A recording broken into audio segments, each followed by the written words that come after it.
fikiraa ilaa xad, waanu ku raadiyaa ilaa xad. dhibanaayaan ahay awga, ogow way adag tahay inaad mar un ku baraarugto inaysan gacantaada waxba ku jirin, laakiin waxaa ka sii daran inaad ku noolaato hawo aan waxba ka jirin.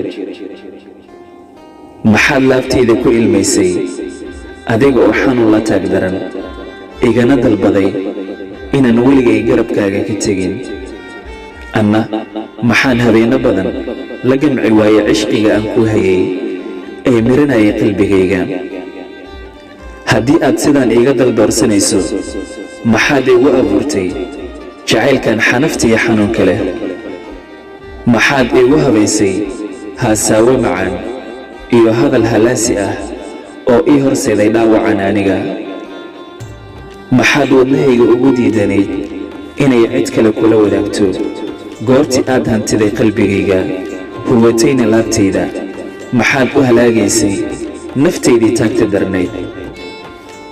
muxuu beer nugeylku kalgacaylkaa weybaday? maxaan dartaa iyo ilaalintii axdigaynii doqon laygu sheegay, dadkan aan uga socmay awga? jacaylkii dhiiranaa ee guryaalku aynu dhisaynay, dhibaatana aan u soo marnay, dhammaadkiisii maxaad dhimashadan uga jeclaatay?